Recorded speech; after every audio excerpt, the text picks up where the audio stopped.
Thayyib, bismillah. Insya Allah akan segera kita mulai kajian kita pada malam hari ini. Semoga Allah berikan taufik dan kemudahan. Karena sejatinya tidak ada satupun kemudahan kecuali Allah lah yang memudahkannya. Assalamualaikum warahmatullahi wabarakatuh. Alhamdulillah. Alhamdulillahilladzi hadana lihada wa ma kunna linahtadiya laula an hadanallah. Segala puji hanya pantas kita panjatkan kepada Allah Jalla Jalaluh atas semua limpahan rahmat nikmat yang Allah berikan kepada kita yang tidak terhitung jumlahnya. Dan tentu saja nikmat terbesar yang Allah berikan kepada kita adalah nikmat hidayah. Yang dengan hidayah itu kita bisa membedakan mana yang halal, mana yang haram, mana yang hak, mana yang batil, mana jalan yang bisa mengantarkan kita ke surga Allah, dan mana jalan yang bisa menjerumuskan kita ke dalam neraka Allah. Tidak mungkin kita bisa mengetahuinya, tidak mungkin kita bisa membedakannya kecuali atas hidayah dari Allah. Dan perlu kita ingat, wa aktsaruhumul fasikun. Allah mengatakan di dalam Al-Quran, kebanyakan manusia itu fasik, kebanyakan manusia itu tersesat. Jika Allah memilih saya dan antum untuk mendapatkan hidayah itu bisa membedakan mana yang benar, mana yang salah, itu nikmat yang besar.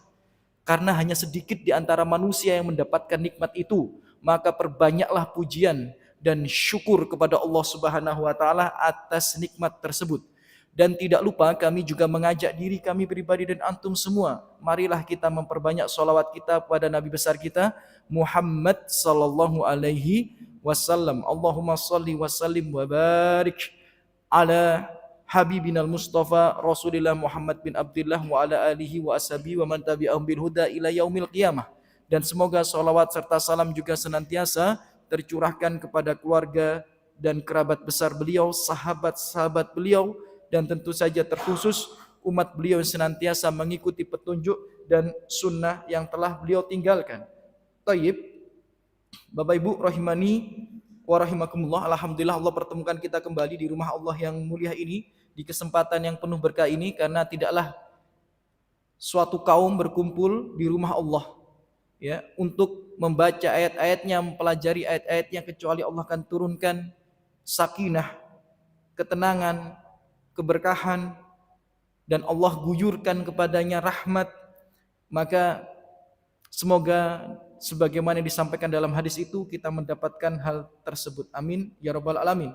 Dan pada malam hari ini, di waktu yang terbatas ini, yang cukup singkat ini, kita akan belajar terkait wasiat. Dan judul kajian kita pada malam hari ini adalah berikanlah wasiat sebelum semuanya terlambat. Ya, berikanlah wasiat sebelum semuanya terlambat. Bapak Ibu, wasiat merupakan bagian daripada syariat Islam. Ya, wasiat merupakan bagian daripada syariat Islam. Bahkan kata wasiat itu sendiri diadopsi dalam bahasa Indonesia. Itu menunjukkan bahwa sebenarnya culture budaya wasiat yang ada dalam sejarah Islam itu, dalam budaya Islam itu sudah ya masuk dalam budaya kita sebagai warga negara Indonesia atau suku Jawa misalnya ya, karena wasiat itu bahkan katanya sudah diserap dan diadopsi dalam bahasa kita. Maka hendaknya kita harus mempelajari lebih jauh terkait wasiat. Mengapa? Karena mohon maaf Bapak Ibu rahimani wa rahimakumullah, gara-gara awamnya umat Islam terkait wasiat ini, banyak umat Islam itu jatuh ke dalam kemaksiatan. Bukan karena kesengajaan, tapi karena kejahilan. Gara-gara apa? Ya gara-gara nggak paham soal wasiat ini. Ya, sering saya sampaikan dalam kajian-kajian saya, dalam kajian-kajian kami, Bapak Ibu, ya, dalam kitab Al-Aqidah Thahawiyah, itu kitab akidah yang dipelajari oleh mahasiswa Lipia, oleh mahasiswa UIM, Universitas Islam Madinah, dan Universitas Islam di Saudi Arabia. Ya, banyak di Saudi Arabia. Ya, mereka wajib mempelajari akidah Thahawiyah. Itu salah satu akidah yang membedakan antara Ahlus Sunnah dengan mereka yang berpikiran sesat. Dalam akidah Thahawiyah disebutkan fasaduddin yakti ya kerusakan agama seseorang itu yang menyebabkan dia bisa dijerumuskan ke dalam neraka itu datangnya dikarenakan dua hal kata Imam At-Tahawi. Faktor terbesarnya itu karena dua. Yang pertama itu fitnah syubhat, yang kedua adalah fitnah syahwat. Apa fitnah syahwat itu? Fitnah syahwat itu adalah ketika seseorang tahu kalau khamr itu haram tapi masih diminum. Itu fitnah syahwat. Orang tahu karaokean sama LC itu haram gitu ya. ya, tapi masih karaokean aja sama teman-temannya ya, sama LC gitu ya. Nah, itu namanya fitnah syahwat. Orang tahu kalau beberapa transaksi itu diharamkan, judi dan sebagainya, tapi mereka masih melakukannya. Tahu mereka. Pelaku judi kalau ditanya judi halal apa haram, jawabannya apa? Haram, tapi dikerjakan. Ini namanya fitnah syahwat. Ya, mereka tidak mampu menahan hawa nafsunya untuk jatuh ke dalam kemaksiatan. Sedangkan fitnah syubhat itu karena mereka tidak bisa membedakan mana yang benar, mana yang salah, sehingga mereka terjerumus ke dalam kesalahan. Itu namanya fitnah syubhat. Bisa nggak masuk neraka gara-gara gini? Bisa. Dalam hadis surat Ibnu Saibah dikatakan, inna rajula, ada seorang laki-laki, la yusolli sittina sana, sholat 60 tahun, matuk balahu sholat, nggak ada satupun sholatnya diterima, dimasukkan dia ke dalam neraka. Sholat 60 tahun loh ini. Umur kita aja belum tentu umur sampai 60 tahun. Lah ini 60 tahun sholat 5 waktu, nggak pernah absen, masuk neraka dia. Kenapa? La Allahu yutimu ruku wala yutimu sujud. Karena kadang dia itu kalau ruku sempurna, sujudnya enggak. Wala Allahu yutimu sujud wala yutimu ruku, dan kadang sujudnya yang sempurna, rukuknya enggak sempurna. Jadi sholatnya tidak tumakninah, rukunnya tidak ditunaikan. Padahal dia sholat, tapi masuk neraka. Kok bisa? Karena dia tidak bisa membedakan mana yang benar, mana yang salah, enggak belajar. Makanya dalam hadis dikatakan innallaha yubghid. Allah itu marah, Allah itu murka, Allah itu melaknat, membenci siapa? Alimun bid dunya, jahilun bil akhirah. Orang yang pinter dalam urusan dunia tapi bodoh dalam urusan akhirat, itu Allah benci. Bukan berarti melarang kita belajar ilmu dunia, enggak, itu dianjurkan, didorong. Nabi saja mendorong para sahabat untuk mempelajari ilmu-ilmu dunia dalam hal peperangan, dalam hal pertanian, dalam hal perbintangan, ya, dalam hal bahasa. Nabi itu mendorong sahabat karena Nabi nggak bisa mempelajari sendiri. Kan Nabi kan kesibukannya banyak, nggak bisa dipelajari sendiri. Sebagian sahabat didorong untuk belajar bahasa ini, bahasa ini, bahasa ini. Sebagian sahabat didorong untuk belajar ilmu pertanian, karena nggak mungkin dikuasai Nabi sendiri. Berarti sebenarnya tidak terlarang mempelajari ilmu dunia itu. Antum pinter bangun masjid, antum pinter bangun gedung, antum belajar untuk mengobati manusia, ya, bermanfaat untuk orang lain, antum pinter dagang, antum pinter bisnis, antum pinter masak, nggak ada masalah itu. Yang penting jangan bodoh dalam urusan agama. Ya, kalau orang pinter urusan dunia tok, bodoh dalam urusan agama, Allah marah. Makanya hati-hati Bapak Ibu, kembali lagi, ya, jangan sampai kita ini jatuh ke dalam kemaksiatan karena kebodohan kita. Dan mohon maaf, faktanya banyak orang jatuh dalam kemaksiatan itu karena mereka nggak paham dalam urusan wasiat ini. Ya, tidak paham dalam urusan wasiat. Toib, kita hanya punya waktu sebentar ya Bapak Ibu, kurang dari 1 jam, maka dalam waktu kurang 1 jam ini harus kita gaspol, ya, bagaimana kita memahami wasiat secara garis besar, kemudian kita terapkan dalam kehidupan kita, dalam keluarga kita, sehingga kita dan keluarga kita tidak jatuh ke dalam kemaksiatan karena kebodohan kita. Ini saya tekankan kenapa? Karena kita ini tempat konsultasi. Dan banyak sekali orang itu jatuh ke dalam kemaksiatan gara-gara, mohon maaf, awam dalam perkara wasiat ini. Awam dalam perkara wasiat ini. Toib. Bapak Ibu, wasiat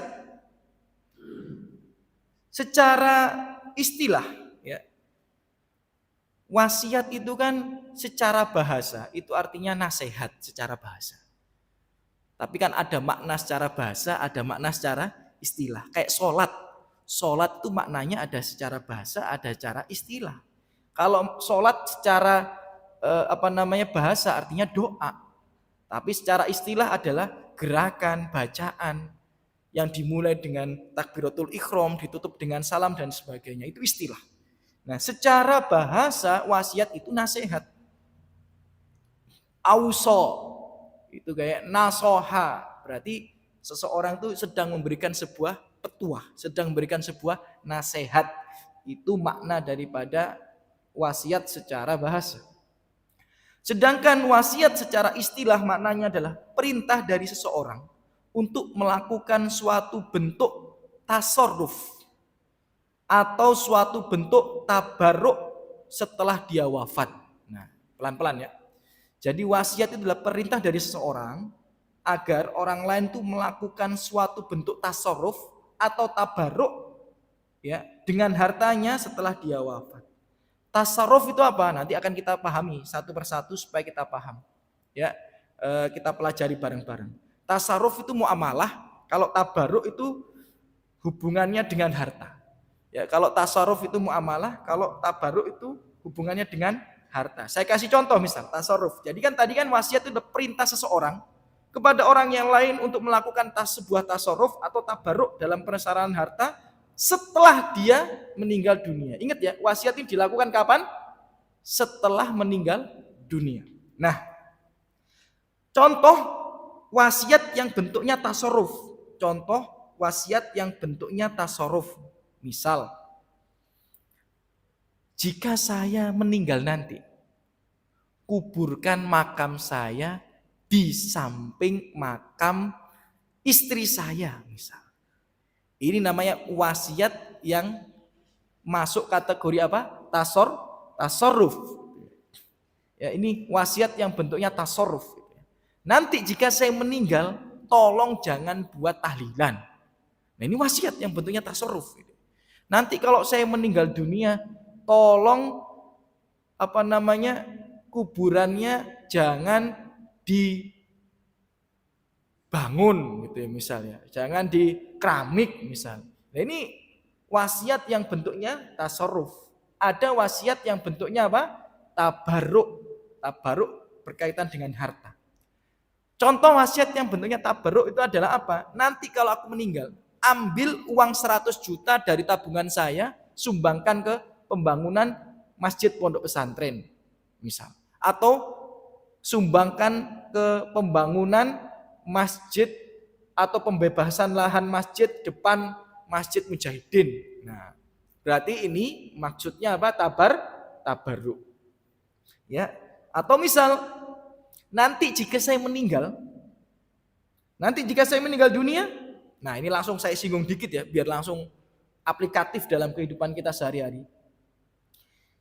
Kalau saya meninggal dunia, tolong ambil uang saya 200 juta di rekening.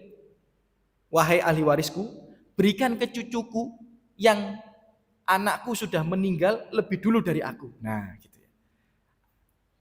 Kemarin itu banyak pertanyaan ini saat musim Covid, Bu. Jadi banyak ya beberapa pertanyaan itu saat musim Covid itu ke saya, baik lewat media sosial atau datang ke rumah. Jadi anaknya itu meninggal lebih dulu daripada siapa? Orang tuanya. Dan dia punya cucu. Anaknya meninggal lebih dulu daripada orang tuanya dan dia punya cucu. Nah, ini bagaimana?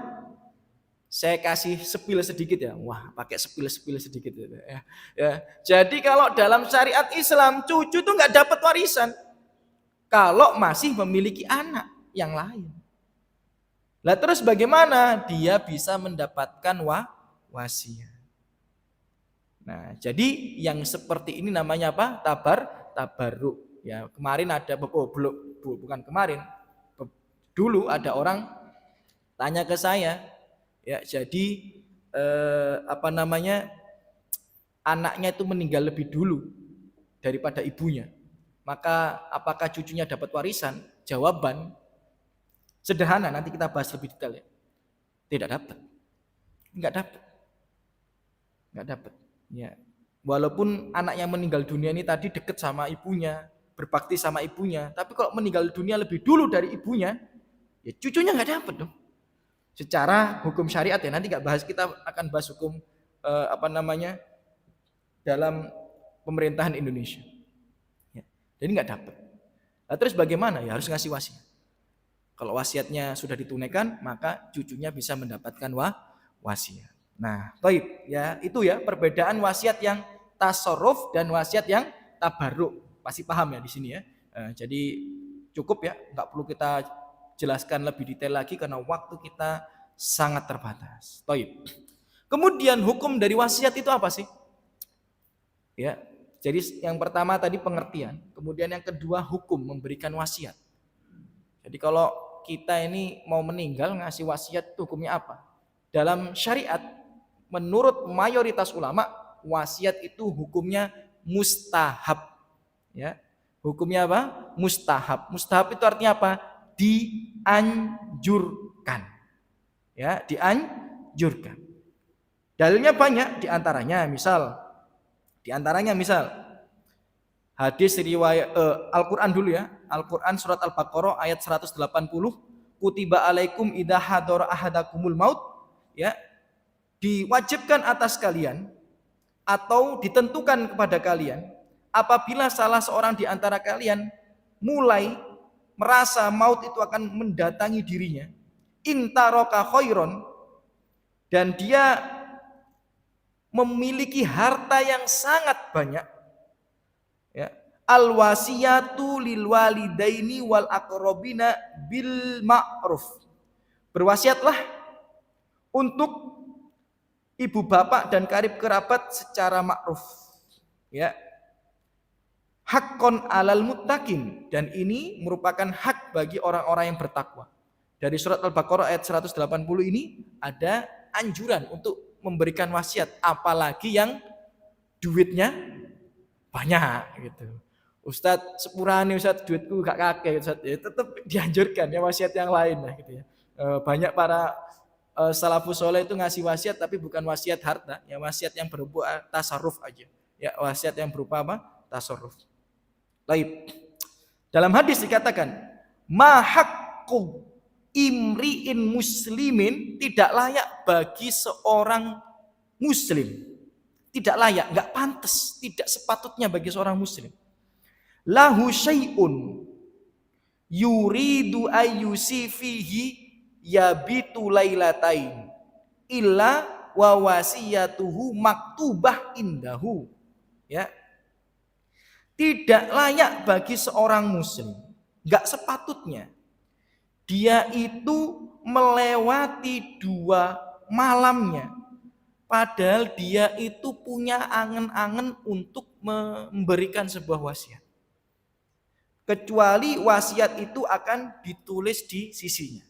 Dalam riwayat yang lain ketika dia sakit. Paham ya? Jadi kadang-kadang jenengan angen-angen wasiat itu kapan? Ya Pak, saya tanya ya. Jenengan kapan mulai ngangen-ngangen wasiat? Ya nek rodok wah iki umurku iki dawa ta ora gitu. Itu mulai jenengan angen-angen wasiat.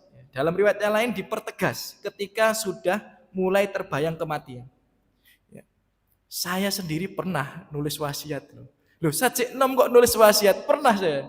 Waktu Covid Delta itu saya, ya. Jadi waktu Covid Delta itu rumah sakit penuh, bahkan tabung oksigen aja susah pada waktu itu ya. Wis tawakal pada Allah Subhanahu wa taala. Wis gak usah ke rumah sakit, ya, gak usah ngurusi tabung oksigen ya, karena banyak pemberitaan dari pemerintah kalau memang mampu ya sudah di rumah aja kan gitu ya, karantina mandiri. Sebenarnya nggak mampu, sebenarnya ngos-ngosan saya sesak gitu. Tapi bismillahirrahmanirrahim aja. Nah itu saya 2 hari itu nggak tidur, malamnya ya, malah tidurnya siang, nggak bisa tidur. Jadi tidur dikit itu sesak napas, tidur dikit sesak napas. Nah itu saya mulai nulis wasiat saya. Ya, saya nulis wasiat di catatan HP saya. Terus saya bilang ke istri saya positif, istri positif juga ya. Maka saya bilang ke istri, nanti kalau ada apa-apa, ada catatan di HP saya, tolong dibaca. Catatan apa? Catatan utang. Ya, ada catatan utang, ada catatan apa beberapa dan sebagainya. Ya, penting tuh ngawur sampean nek mlebu surga ndek utang sok ketunda sampean ya, ketunda bahaya itu ya. Ya kadang-kadang hutang itu kan bukan karena kita tidak bisa membayarnya, tapi karena tertunda pembayarannya dan sebagainya gitu ya, ala kulli hal. Ya. Jadi dianjurkan ya, kalau jenengan sudah punya angen-angen untuk berwasiat, ya nggak boleh lebih dari 2 malam. Ya, jadi sempatkah Anda berangen-angen punya wasiat, maka nggak boleh itu berlalu 2 malam tanpa ditulis. Ya, sampai tulis wasiat itu. Baik wasiat yang bersifat tasarruf, atau baik wasiat yang bersifat tabarruk. Ya. Kalau Nabi dan para salafus soleh, kebanyakan wasiat mereka itu sifatnya tasarruf. Ya, ya bunai la tusyrik billah, wahai anakku, ya kalau aku tinggal mati, ya aku tinggal meninggal, kamu jangan berbuat syirikan pada Allah. Ya, wahai anakku, ya sesungguhnya aku ini kakek-kakekmu, ya dari Ibrahim dan lain sebagainya disebutkan. Karena keturunan Nabi Ibrahim itu tidak pernah berbuat kesyirikan. Hendaknya ketika aku meninggal, kamu juga menjaga dirimu dan anak-anakmu untuk terhindar daripada kesyirikan. Itu termasuk wasiat juga.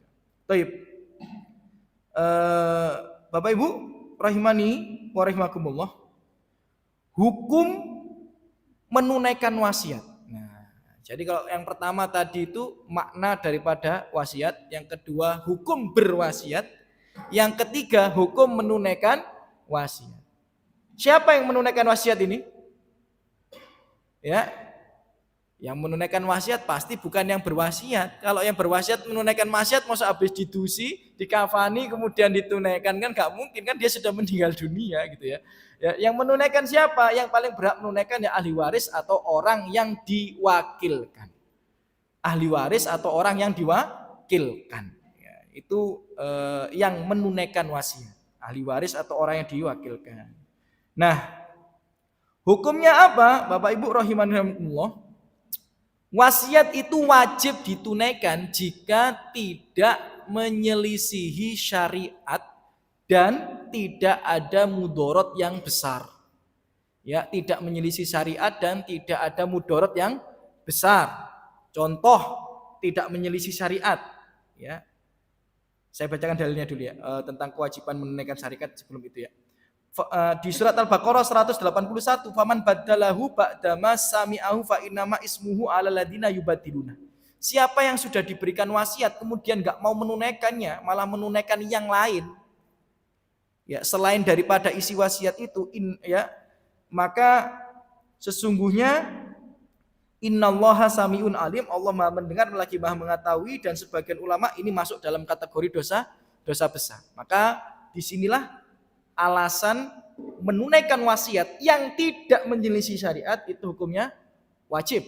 Nah, contoh wasiat yang Bapak Ibu rahimani rahimakumullah menyelisih syariat, ya ada tadi yang tidak wajib ditunaikan, menyelisih syariat atau mudorotnya lebih besar. Yang menyelisih syariat, misal aku nanti kalau meninggal dunia,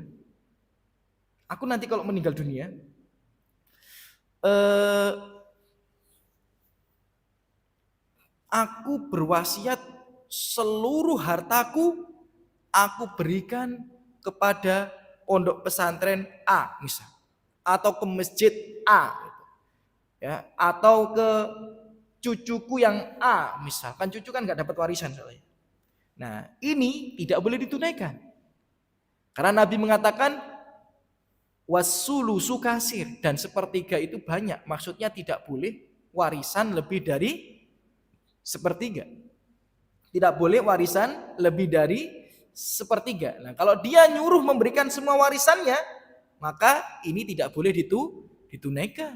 Tidak boleh ditunaikan. Ya.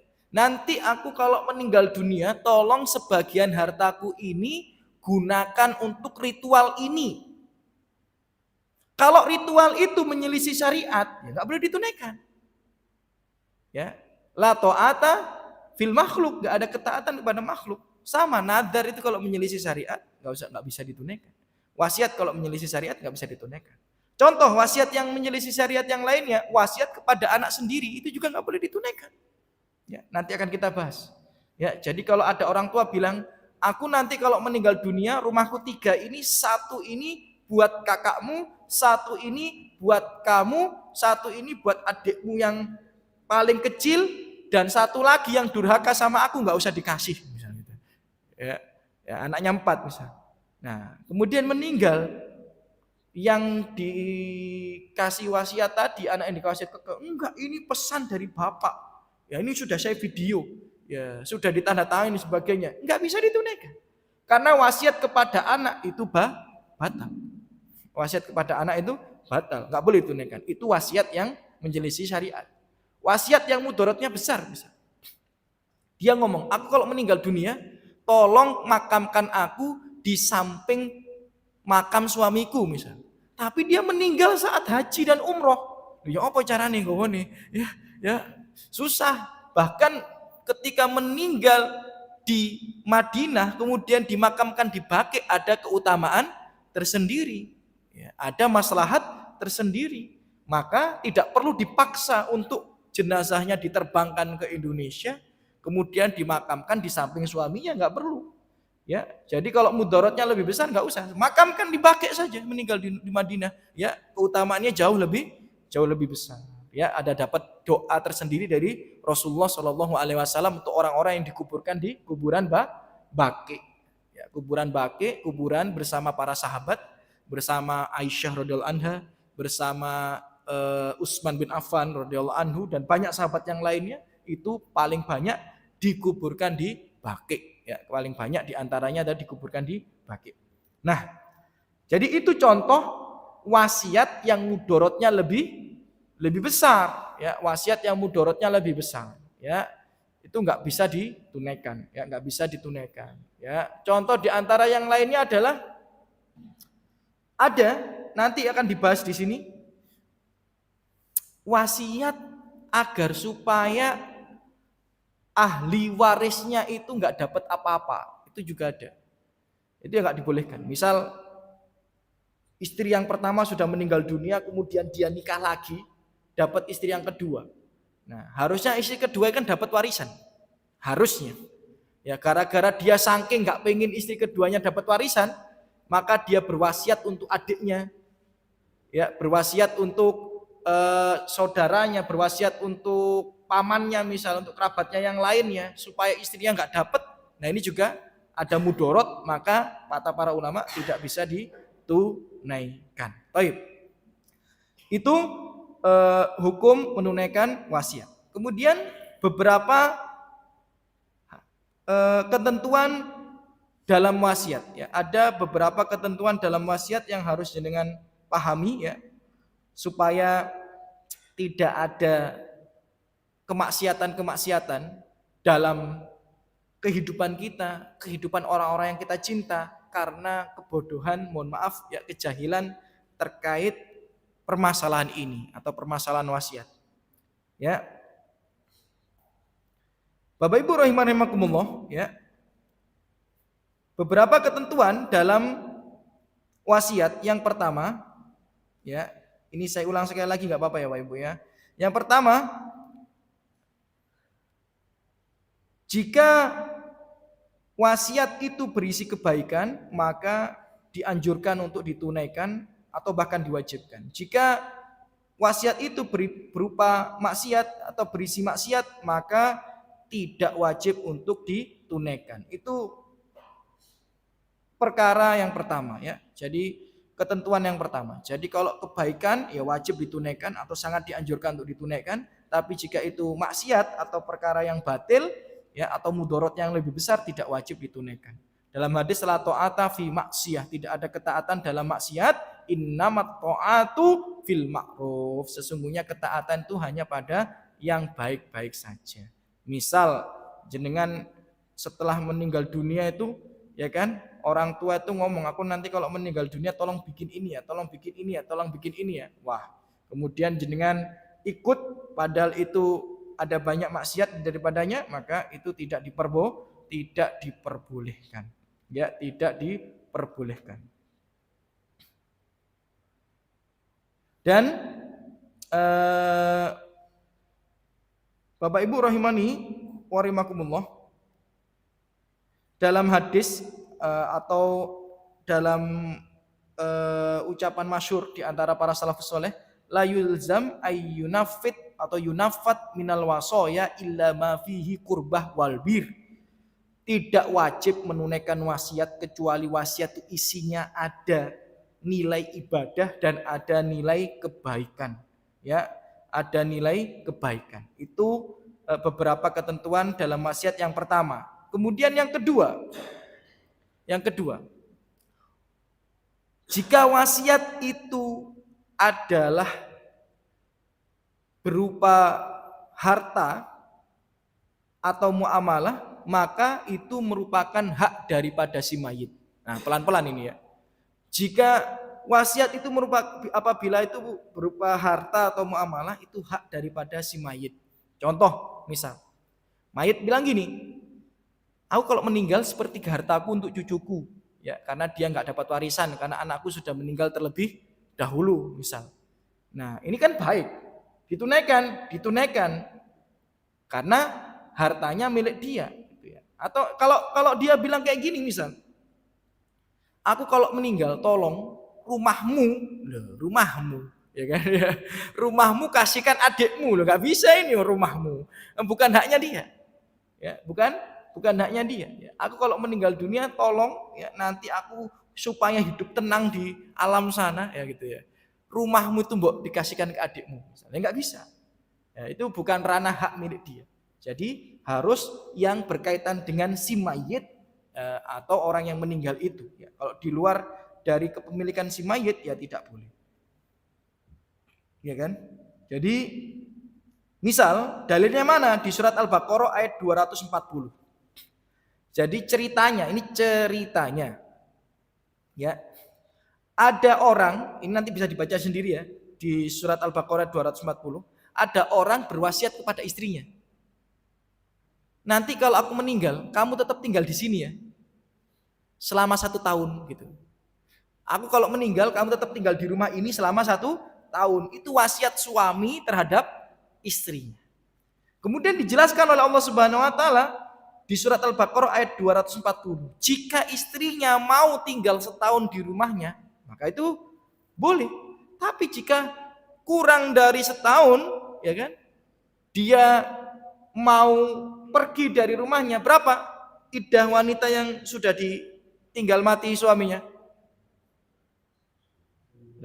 Sampai dereng siap mati gitu. Makanya gak hafal ya. Sepurane tata aku gurung siap mati tadi ya, sampai gak hafal betul napa-napa sampai natur dewi. Ya, wanita yang ditinggal mati suaminya itu 4 bulan 10 hari ya, 4 bulan 10 hari ya. Jadi kalau kita meninggal dunia masa iddah istri kita berapa? 4 bulan 10 hari. Nah, di sini dijelaskan ada suami ngasih wasiat, kamu tuh tinggal lo di sini sampai berapa lama? 1 tahun ya, dalam tanda kutip ojo nikah dhisik. Ya, jangan nikah dulu, jangan pergi dari sini, ya urus rumah ini aja selama 1 tahun. Ya. Kalau di Jawa biasanya nggak boleh nikah berapa lama? Berapa lama kalau ditinggal mati suaminya? Nggak tahu ya. Ya.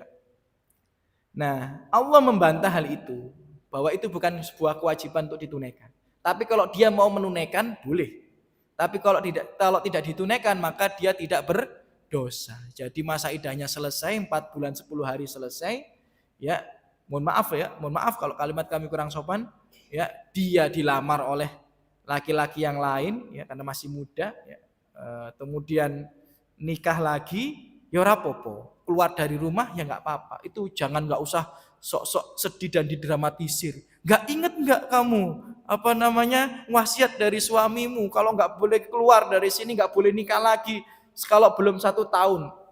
Nggak ada itu, ya nggak ada itu ya. Jadi kalau memang menyelisih syariat ya tidak diperbolehkan, atau bukan hak suami itu tadi, bukan orang yang meninggal tadi, bukan haknya. Dia tidak boleh mengambil hak orang lain. Itu beberapa ketentuan daripada wasiat yang nomor 2. Baik. Bapak Ibu rahimani wa rahimakumullah, kita bahas lagi ya yang nomor 3 ya. Beberapa ketentuan dalam wasiat yang nomor 3. Wasiat tidak boleh lebih dari 1/3 harta. Ya, wasiat tidak boleh lebih dari 1/3 harta. Suatu hari, ya, Sa'ad bin Abi Waqqas, ya, di Mekah, ya, dijenguk oleh Nabi Muhammad SAW. Kemudian Sa'ad bin Abi Waqqas berkata pada Nabi, "Ya Nabi Allah, wahai Nabi Allah, aku memiliki harta yang cukup banyak dan aku hanya memiliki satu orang putri. Bolehkah aku mewasiatkan 2/3 hartaku dan 1/3 untuk waris?" Maka Nabi menjawab, "Tidak boleh. Kalau aku wasiatkan setengah hartaku dan setengahnya untuk waris," Nabi menjawab, "Tidak boleh. Kalau aku mewasiatkan 1/3 hartaku dan 2/3-nya untuk waris," Nabi menjawab, "Boleh. As-sulus was-sulusu kasir." 1/3 saja. Dan 1/3 itu sudah banyak. Maka wasiat itu maksimal hanya 1/3 dari seluruh harta. Baik yang berupa uang atau berupa aset. Jadi aset uang ditotal semua. Kalau lebih dari 1/3 tidak boleh ditunaikan. Ya, aset uang ditotal semua kalau lebih dari 1/3 nggak boleh ditunaikan. Misal dia punya mobil harganya 500 juta, dia punya rumah harganya 800 juta. Kemudian dia berwasiat mobil ini untuk ini, ya nggak boleh tuh. Kan mobilnya itu lebih dari 1/3, rumahnya cuma 800 juta, mobilnya 500 juta, nggak boleh ditunaikan. Ya, karena wasiat itu hanya boleh berapa?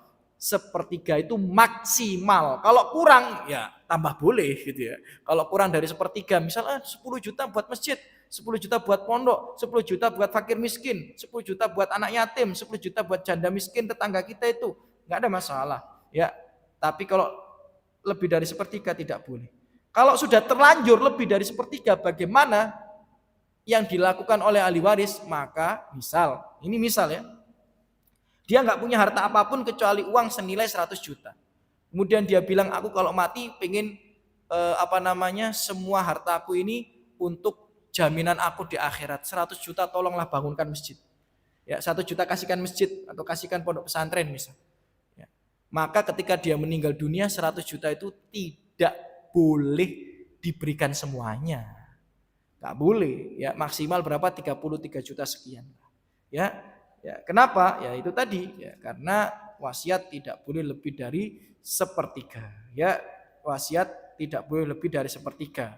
Ya, kalau dia sudah ngomongnya semuanya, tadi kan ngomongnya semuanya 100 juta semua. Maka ditunaikan apa tidak ditunaikan sama sekali? Ditunaikan.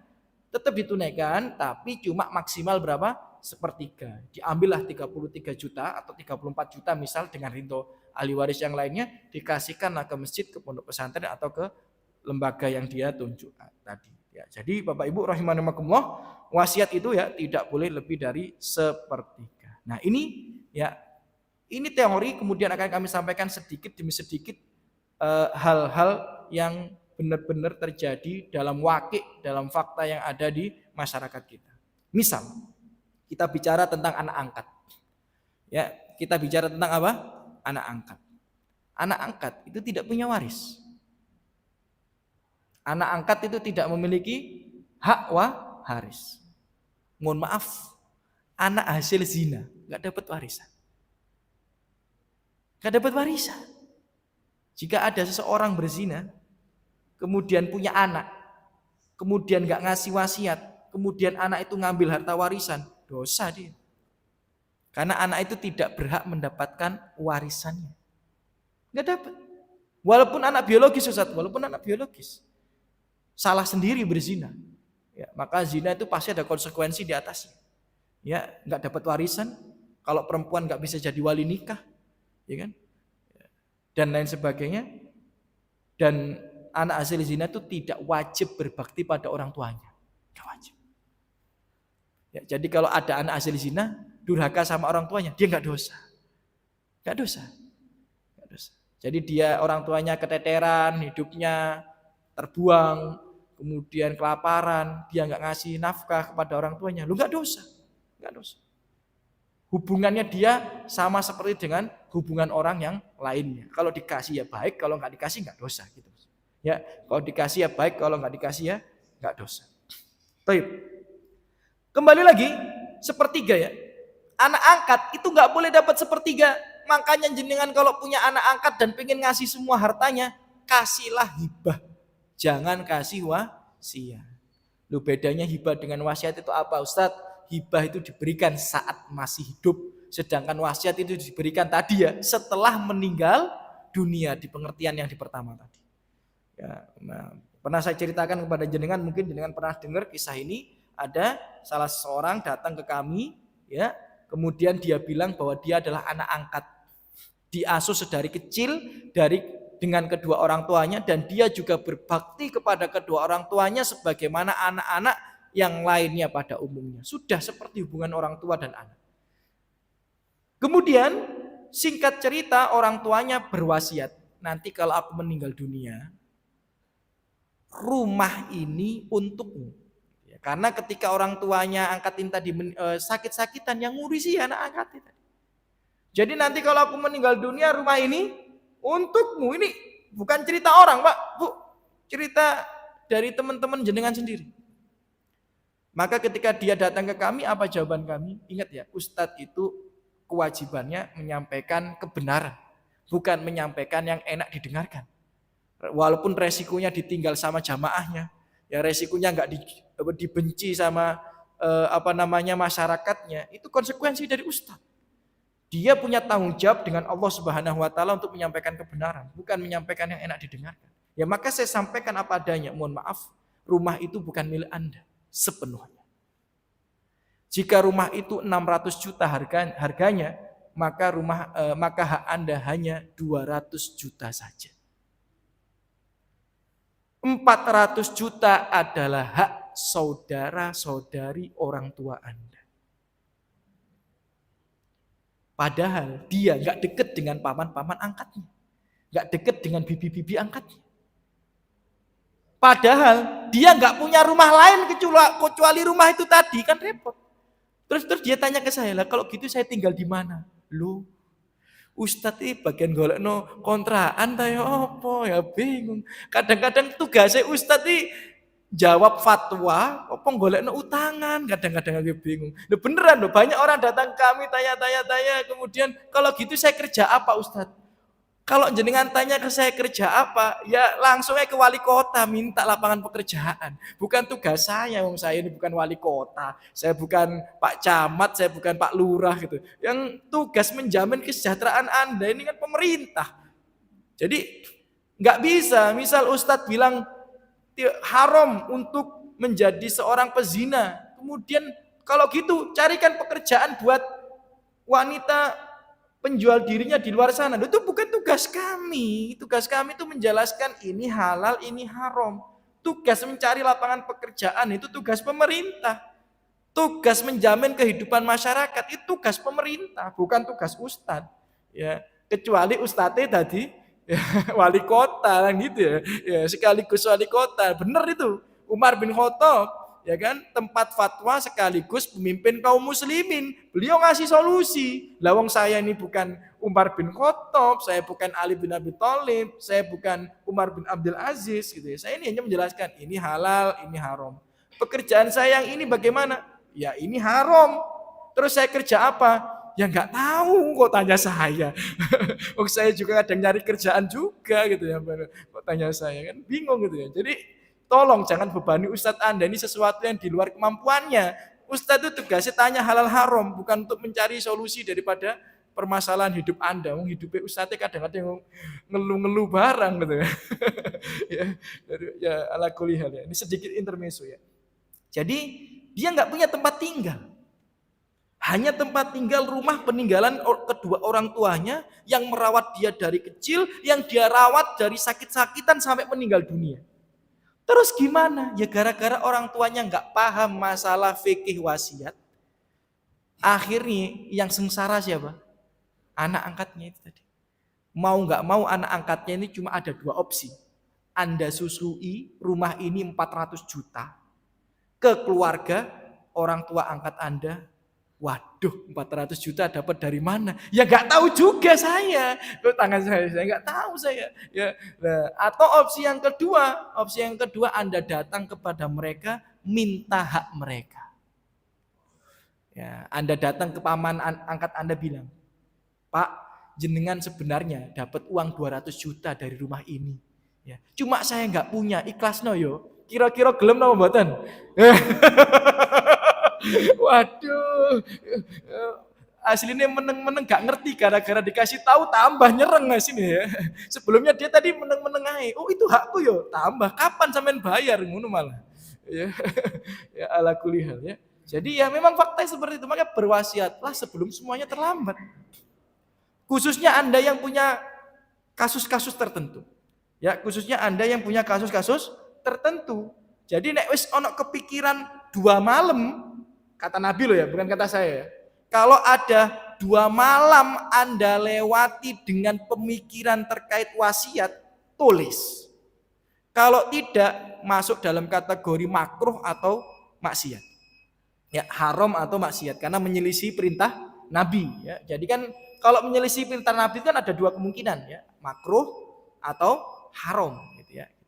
Jadi kayak gitu ya. Tunaikan ditulis ya Bapak Ibu rahimani wa rahimakumullah ya. Khususnya beberapa orang yang punya permasalahan terkait wasiat tadi. Kena bel tadi mau ngomong apa jadi langsung kelupaan saya ini ya. Ala kulihal ya. Lanjut ya Bapak Ibu rahimani wa rahimakumullah ya. Jadi tunaikan wasiat ya. Berwasiatlah sebelum semuanya terlambat kayak cucu dan sebagainya itu tolong berikan wasiat. Karena kita ini tidak tahu hati manusia. Ya, kita ini tidak tahu apa? Hati manusia. Di depan kita dia bisa ya. Di belakang kita ya belum tentu. Di belakang kita belum tentu. Berapa banyak orang yang kami dapati kayak gini. Ya, bermasalah dalam wasiatnya. Ada juga orang datang punya tanah sangat luas Bapak Ibu. Luas sekali tanahnya. Ya, kemudian dia berwasiat, kalau saya meninggal dunia, tanah yang luas ini bagian 3. Yang paling depan buat kamu karena ngerawat saya saat sakit. Yang tengah buat saudarimu perempuan karena dia lumayan baik. Yang paling belakang buat kakakmu laki-laki karena dia cukup durhaka sama aku. Ini kisah nyata loh Bapak Ibu, bukan karangan ya, bukan permisalan. Meninggal dunia. Terus apa yang harus dilakukan? Ya wasiat itu batal. Ya, wasiat itu batal karena ahli waris tidak boleh mendapatkan wasiat. Itulah poin yang nomor 4 ya. Jadi beberapa ketentuan yang nomor 4 ya daripada wasiat, yaitu nomor 4 adalah ahli waris tidak boleh mendapat wasiat. Dalam hadis riwayat Tirmidzi, innallaha qad a'taqula haqqul ladzi haqqin haqqah. Allah ini sudah memberikan ketentuan bahwa setiap orang itu punya hak dan bagiannya masing-masing.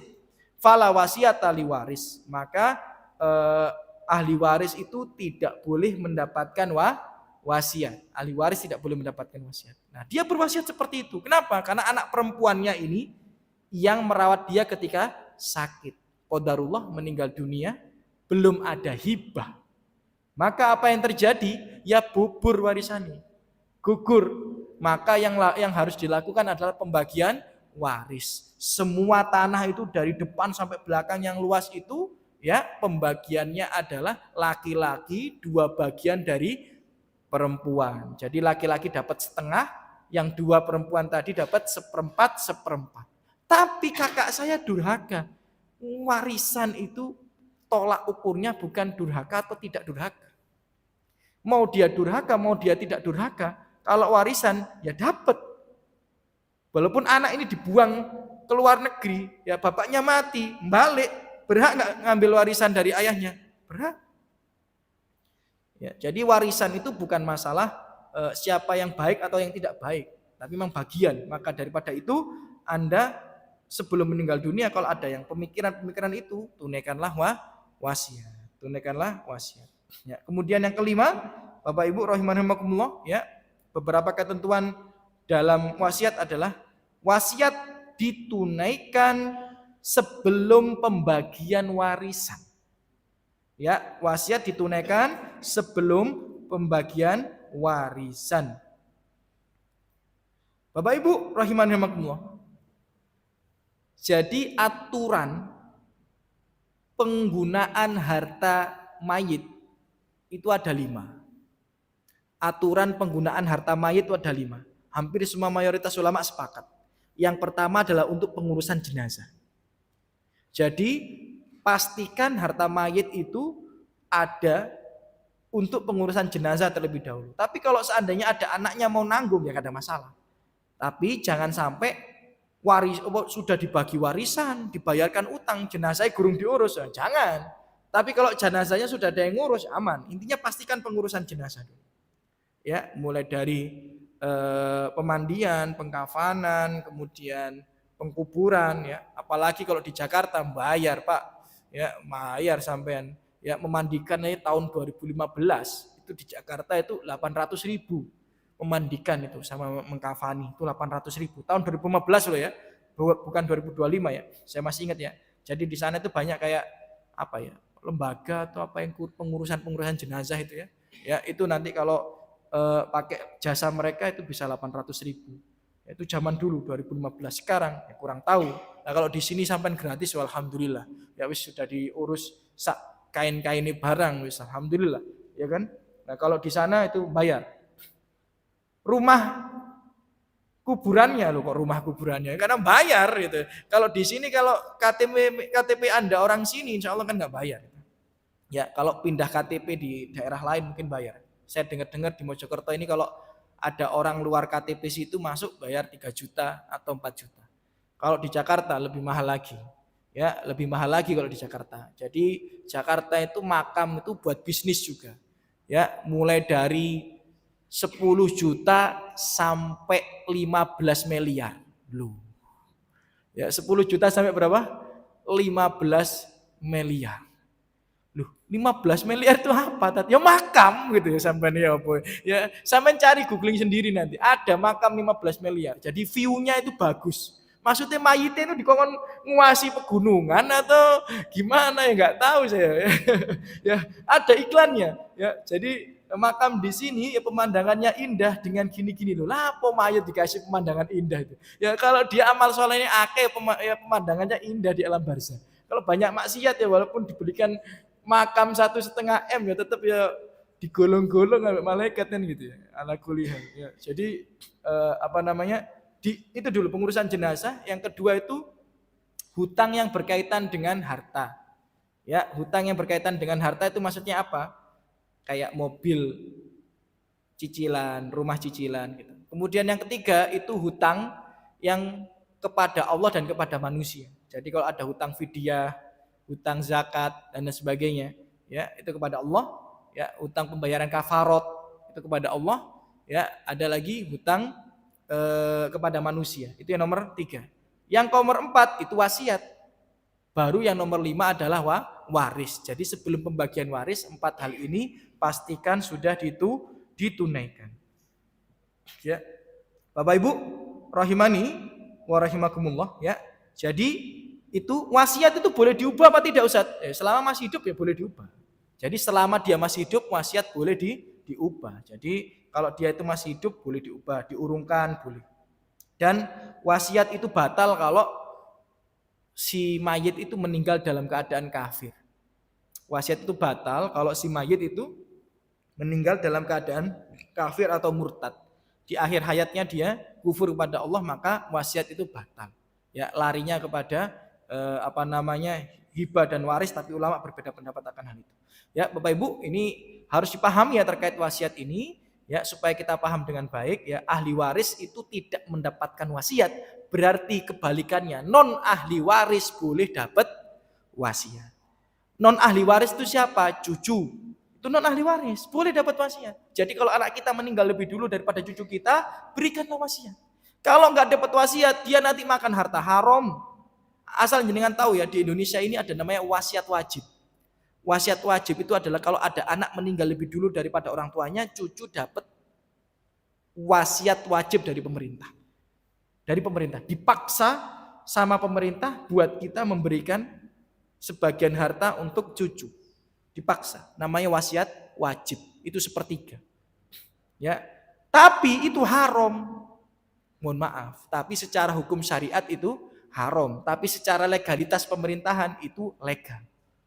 Lah daripada cucu sampean dapat yang legal tapi haram, mending jenengan berikan apa? Wasiat. Jadi ada di Jombang itu pernah ada konsultasi sama kami seorang aktivis dakwah. Dia itu cucu ketemu cucu, berarti apa ya? Sepupu ya. Ya, cucu ketemu cucu berarti sepupu.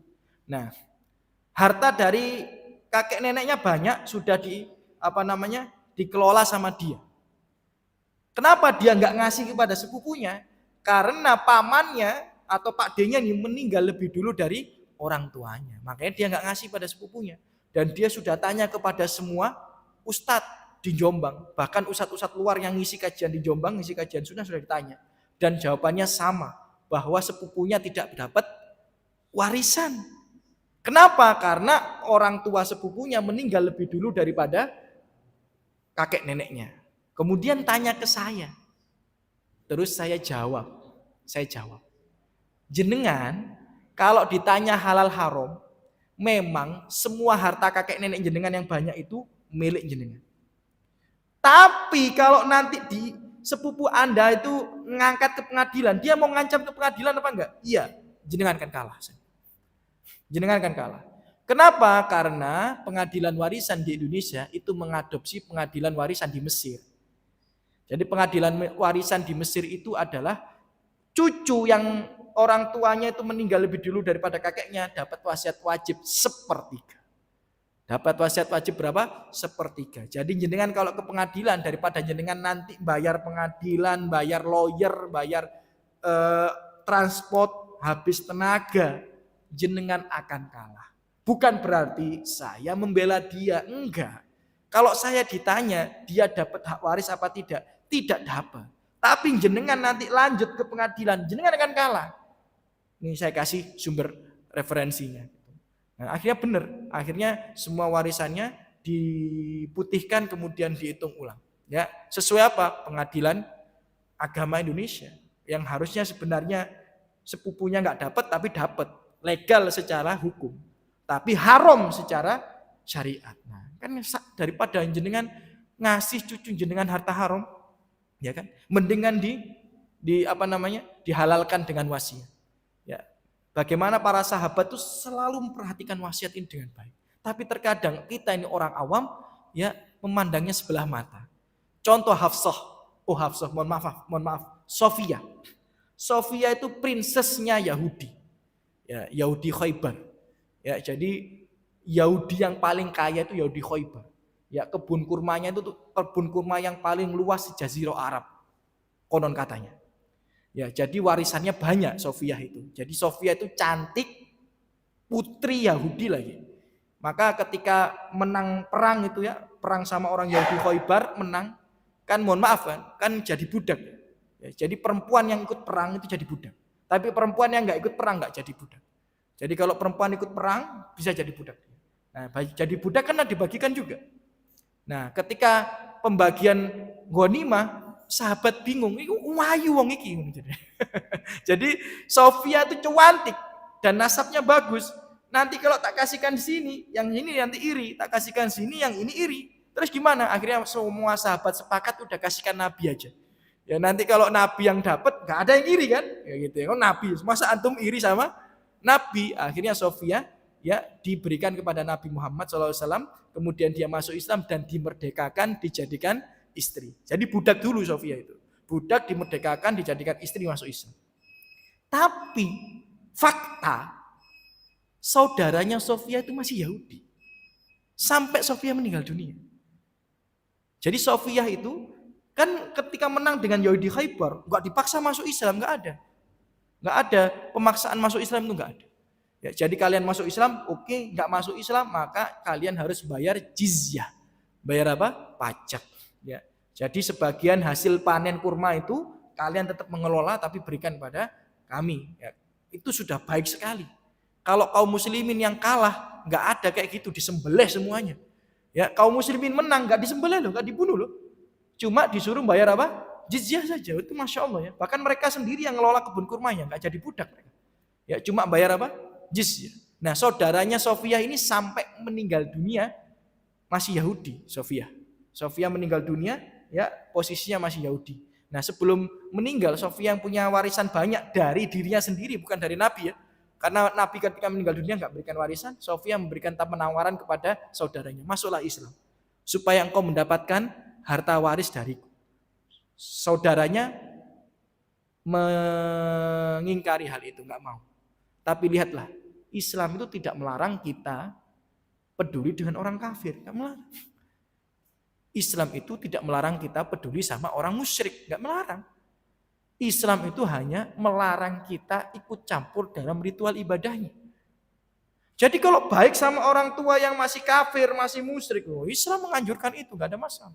Kerabat yang masih kafir, masih musyrik, masih jatuh dalam bid'ah, wah dianjurkan tetap berbuat baik. Siapa yang agak mana dalil di Islam supaya kita itu meninggalkan keluarga kita yang maksiat? Nggak ada kan? Nggak ada.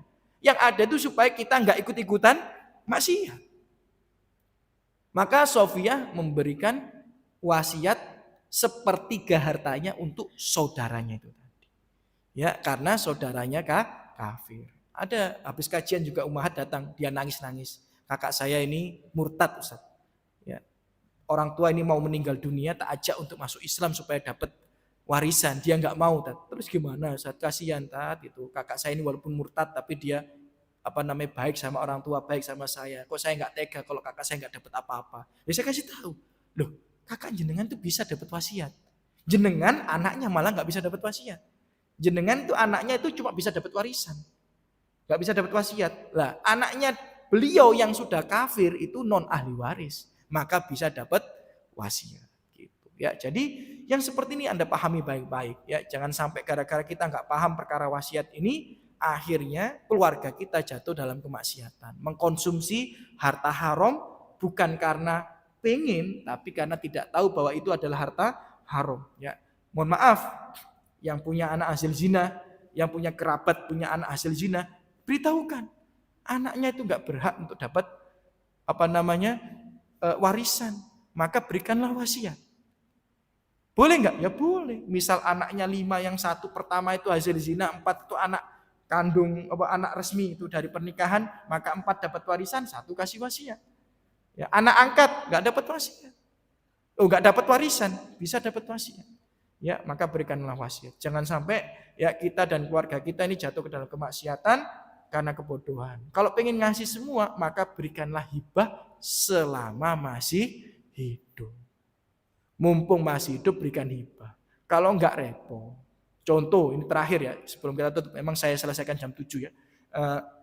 Terakhir, ada 2 wanita datang ke rumah kami. Jadi rumah kami cuma tempat konsultasi juga, Pak. Apa tak buka aja ya. Tempat konsultasi gitu ya.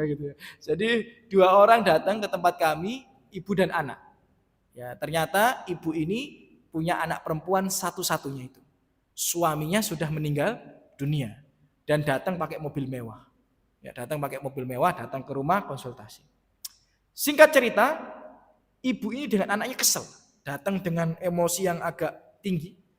Kenapa? Karena paman anak itu tadi atau ipar ibunya tadi. Gimana? Kita bahas pamannya ya, kita bahas, anggap aja yang konsultasi anak perempuan ini. Pamannya itu minta jatah dari harta ayahnya walaupun sudah dikasih jatah. Paman saya ini sudah saya kasih uang, Ustaz. Kalau nggak salah waktu itu seingat saya 60 juta. Sudah tak kasih 60 juta, sudah tak kasih mobil 1, Tat. Loh, gitu loh, Tat. Masih minta lagi, minta lagi. Pak, katanya udah nggak minta. Minta lagi, Tat. Gitu. Ini gimana, Tat? Ya, zolim itu apa yang harus saya lakukan dengan paman saya? Saya tanya, silsilah keluarganya seperti apa? Ternyata ya memang suami istri hanya punya 1 anak perempuan. Dan asetnya adalah sebuah gedung besar yang sudah ada bisnisnya. Ya, gedung besar ada bisnisnya, MM-an ini, ya, belum rumahnya, belum mobil-mobilnya, karena orang kaya ya, orang kaya.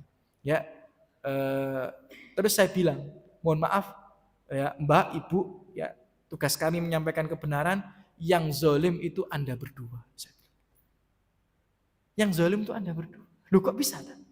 Karena Anda itu anak perempuan satu-satunya, maka hak Anda hanya setengah. Ibu istri, hak ibu hanya 1/8. Maka 8. Nah, 3/8 itu hak pamannya Mbak. 3/8 dari gedung dan ada bisnis juga rumah sama tanah sama mobil. Itu bisa 2M, 3M sendiri. Lah kalau jenengan cuma ngasih mobil satu sama uang 60 juta yang zolim siapa? Yang jenengan berdua ini. Tapi paman saya ini selama hidup gak baik sama kakak saya. Gak ada urusan baik atau gak baik. Warisan itu gak ada masalah hukum baik, durhaka, berbakti gak ada. Yang penting dia berhak secara hukum, secara hitung-hitungan. Maka paman mbak ini berhak mendapatkan 3/8 dari semua tabungan dan semua aset ayah Anda. Oh, bingung dia. Nah, gedung sak bisnisnya, rumah sak mobil-mobilnya, belum uang cashnya yang di bank. Nah, terus bagaimana ya? Mau itu kewajiban kami menyampaikan. Kewajiban kami menyampaikan. Ya, akhirnya singkat cerita berarti nanti saya kalau meninggal dunia juga, ya sama seperti itu. Anak saya cuma dapat setengah. Kemudian yang lainnya itu untuk kerabat saya, saudara-saudari saya. Iya. Terus solusinya hibahkan mumpung masih hidup. Ibu masih sehat, sekarang hibahkan. Alihkan atau berikan semua hak kekuasaan harta ibu kepada anak ibu. Oh, berarti saya nggak punya apa-apa. Ya iya memang. Jadi mumpung masih hidup berikan semua ke anak. Kalau diberikan semua ke anak, nanti saudaranya nggak dapat warisan. Boleh nggak? Ya boleh. Kalau emang maslahatnya lebih besar, dilihat maslahatnya aja. Ya, kalau enggak ya nggak bisa. Ya, kalau tidak ya tidak bisa. Ya, Bapak Ibu rahimani wa rahimakumullah. Ya, penting untuk paham yang seperti ini. Ya, jadi walaupun dia ngasih wasiat, tapi kalau kepada anak sendiri ya nggak bisa ditunaikan. Ya, maka perhatikan masalah wasiat, masalah hibah itu perhatikan baik-baik. Ya, perhatikan baik-baik. Ya, banyak kejadian yang tidak bisa kami sampaikan semuanya. Ya, banyak cerita yang tidak bisa kami sampaikan semuanya. Ya, jadi Bapak Ibu rahimani wa rahimakumullah. Yang seperti ini jangan sampai terjadi dalam keluarga kita. Jika memang kita paham apa itu makna wasiat, apa itu makna hibah, maka perhatikan dan tunaikanlah baik-baik. Jangan sampai kita dan keluarga kita jatuh dalam kemaksiatan karena kejahilan kita. Aku qouli hadza, mungkin itu yang bisa saya sampaikan. Apabila salah kata, sikap itu dari saya pribadi, lebihnya dari taufik Allah Subhanahu wa taala. Alhamdulillah, salatu wassalamu ala rasulillah. Semoga yang hadir di sini Allah balas dengan sebaik-baiknya balasan, diangkat derajatnya, diampuni dosanya, dilimpahkan rahmat rezekinya, ya. Dan semoga yang hadir di sini Allah angkat masalah musibah penyakit yang menimpa dirinya pun keluarganya, diberikan taufik, dimudahkan dalam ketaatan, diberikan hidayah terus berada di atas kebenaran, dan semoga yang hadir di sini Allah terus berikan hidayah sampai diberikan husnul khotimah di akhir kehidupannya. Amin ya rabbal alamin. Dan Allah kumpulkan kita di surga Allah Subhanahu wa taala. Kita tutup dengan doa kafaratul majelis. Subhanakallahumma bihamdika asyhadu an la ilaha illa anta astaghfiruka wa atubu ilaik. Assalamualaikum warahmatullahi wabarakatuh.